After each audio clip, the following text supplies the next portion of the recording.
नमस्कार, मैं मृणाल शेखर हाजिर हूं आप सबों के समक्ष आजादी के बाद के बिहार की कहानी का पार्ट 3 लेकर। मैंने इससे पूर्व आप सबों को बताया कि आजादी के बाद किस प्रकार बाबू कृष्ण सिंह जी ने और बाबू अनुग्रह सिंह जी ने बिहार को आगे बढ़ाने का काम किया। सरकार का अंग रहकर उन्होंने किस प्रकार बिहार को पटरी पर लाने की हर संभव कोशिश की। आज उसी कड़ी में हम पार्ट 3 लेकर आप सबों के समक्ष हाजिर हैं। जिस जातिगत गुटबाजी को श्री बाबू और अनुग्रह बाबू ने अब तक बिहार की राजनीति से दूर रखा था, वो श्री बाबू की मृत्यु के साथ ही उभर कर सामने आ गई थी। कांग्रेस अब कई खेमों में बढ़ चुकी थी।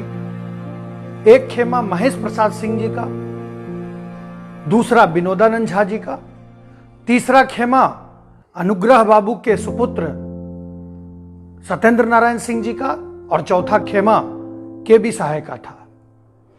विनोदानंद झा, सत्येंद्र नारायण सिंह और के.बी. सहाय की तिकड़ी ने मिलकर महेश प्रसाद सिंह को मुख्यमंत्री बनने से रोक दिया और बिहार के तीसरे मुख्यमंत्री बनाए गए विनोदानंद झा। विनोदानंद झा ये नाम बहुत चर्चित है। झारखंड राज्य की प्रतियोगिता परीक्षा दे रहे छात्रों के बीच देवघर में जन्मे बिहार के प्रथम झारखंडी मुख्यमंत्री विनोद बाबू ने बुनकरों के कल्याण के लिए चरखा संघ और खादी आयोग के तहत कई कार्य किए। जितना रोचक उनके मुख्यमंत्री बनने की कहानी है, उतनी ही रोचक उनके मुख्यमंत्री पद से हटने की भी कहानी है। पर इस बार इसकी पटकथा पटना में नहीं बल्कि सुदूर दक्षिण तमिलनाडु में लिखी गई थी। किंग मेकर कुमार स्वामी कामराज थे। किंग मेकर क्योंकि कामराज ने जिसे चाहा उसे देश का प्रधानमंत्री नियुक्त किया, वो भी एक बार नहीं, दो बार। कामराज पर विशेष चर्चा हम बाद में करेंगे, पर आज हम जिसकी चर्चा करेंगे, हम आज चर्चा करेंगे उनके उस प्लान की जिसके तहत बिहार में नेतृत्व परिवर्तन होता है। कामराज ने 60 के दशक की शुरुआत में महसूस किया कि कांग्रेस की पकड़ कमजोर होती जा रही है। लोगों के अंदर कांग्रेस का जो लगाव था, जो जुड़ाव था, वो धीरे धीरे कम होता जा रहा है। उन्होंने सुझाया कि पार्टी के जो बड़े नेता हैं वो सभी नेता अपने पदों से इस्तीफा दे दें और अपनी पूरी ऊर्जा कांग्रेस पार्टी में नई जान फूंकने के लिए लगाएं। यह कांग्रेस का प्लान था कामराज के दिमाग से। उनकी इस योजना के तहत उन्होंने पहले खुद इस्तीफा दिया और उसके बाद लाल बहादुर शास्त्री, जगजीवन राम, मोरारजी देसाई तथा एस.के. पाटिल जैसे नेताओं ने, जो उस समय सरकारी पदों पर थे, उन्होंने भी अपने पद का त्याग कर दिया। यही योजना कामराज प्लान के नाम से विख्यात हुई। कहा जाता है कि कामराज प्लान की बदौलत वह केंद्र की राजनीति में इतने मजबूत हो गए कि नेहरू के निधन के बाद शास्त्री और इंदिरा गांधी को प्रधानमंत्री बनवाने में भी उनकी भूमिका किंग मेकर की रही। इसी कामराज प्लान के तहत विनोदानंद झा को पद से इस्तीफा देना पड़ा और एक बार फिर मुख्यमंत्री बनने की जुगत शुरू हो गई। इस बार मुकाबला वीरचंद पटेल और के.बी. सहाय में थी। एक बार फिर सत्येंद्र नारायण सिंह के.बी. सहाय को समर्थन देते हैं और के.बी. सहाय बिहार के अगले मुख्यमंत्री बन जाते हैं। शेखपुरा में मुंशी गंगा प्रसाद एक अंग्रेजी हुकूमत में दरोगा के घर जन्मे के.बी. सहाय आजादी के आंदोलन में सक्रिय रहे और असहयोग आंदोलन के दौरान वे अनुग्रह बाबू और राजेंद्र प्रसाद के संपर्क में आए। के.बी. सहाय ने अपने प्रयासों से 60 के दशक में बिहार का विभाजन होने से बचा लिया था। झारखंड आंदोलन का इतिहास जानने के लिए हमें थोड़ा और पीछे जाना होगा।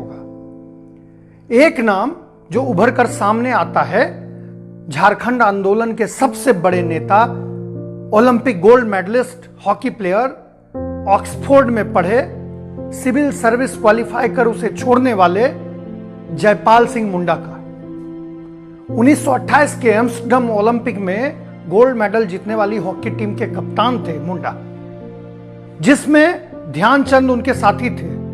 हालांकि वे फाइनल नहीं खेल पाए क्योंकि उन्हें सिविल सर्विस की प्रोबेशनरी परीक्षा देनी थी। उस परीक्षा को पास करने के बाद भी अंग्रेजी हुकूमत ने उन्हें दोबारा प्रोबेशनरी पीरियड सर्व करने के लिए बोला। इस अन्याय के खिलाफ उन्होंने सिविल सर्विस से इस्तीफा दे दिया। 1929 में उन्होंने प्रथम बार अलग झारखंड राज्य की मांग की, जिसे अंग्रेज हुकूमत ने स्वीकार नहीं किया और अस्वीकार कर दिया। 1939 में उन्होंने आदिवासी महासभा का गठन किया और अलग झारखंड राज्य के लिए संघर्ष जारी रखा। 1949 में आजादी के बाद यही मांग उन्होंने पंडित नेहरू के सामने भी रखी, जिसे पंडित नेहरू ने भी अस्वीकार कर दिया। 1949 में उन्होंने झारखंड पार्टी का गठन किया। 1952, 57 और 62 के चुनाव में झारखंड क्षेत्र की ज्यादातर सीटों पर चुनाव जीता था। चुनाव में जीत से मिली राजनीतिक ताकत के दम पर जयपाल सिंह मुंडा अलग झारखंड के लिए दबाव बनाते हैं, पर बार बार उनकी मांग को ठुकरा दिया जाता है। अब तक जयपाल सिंह समझ गए थे कि 352 सदस्य वाली बिहार विधानसभा में उनके 32-33 विधायक के आगे सब लोग समर्पण नहीं करने वाले हैं।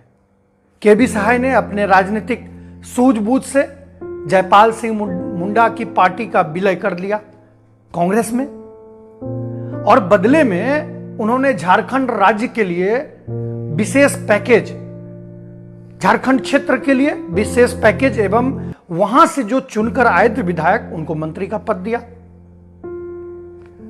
जिस पटना और रांची को जोड़े रखने के प्रयास में केबी सहाय ने अपना पूरा जीवन खपा दिया, भ्रष्टाचार और विधायकों की खरीद फरोख्त का लांछन भी झेला, उसी रांची पटना हाईवे पर उनकी हत्या ट्रक से उनके कार को कुचलकर कर दी जाती है। यह आजादी के बाद की पहली राजनीतिक हत्या थी। कांग्रेस का ही एक धड़ा जो केबी सहाय के बढ़ते कद को रोकना चाहता था, जो उनके द्वारा खत्म की गई जमींदारी व्यवस्था को जारी रखना चाहता था, उन्होंने आजादी के बाद की पहली राजनीतिक हत्या कर दी। तो इस तरह से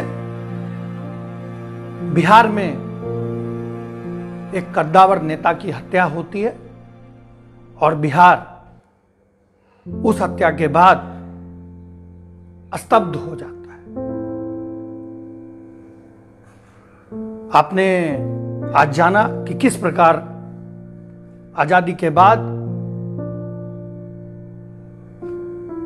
की यात्रा, राजनीतिक यात्रा शुरू हुई और बिहार आगे बढ़ा। तो आज के पार्ट 3 की यात्रा हम यहीं समाप्त करते हैं। इस बार थोड़ा विलंब हुआ, लेकिन हम जल्द ही अगले पार्ट 4 लेकर आपके समक्ष उपस्थित होंगे।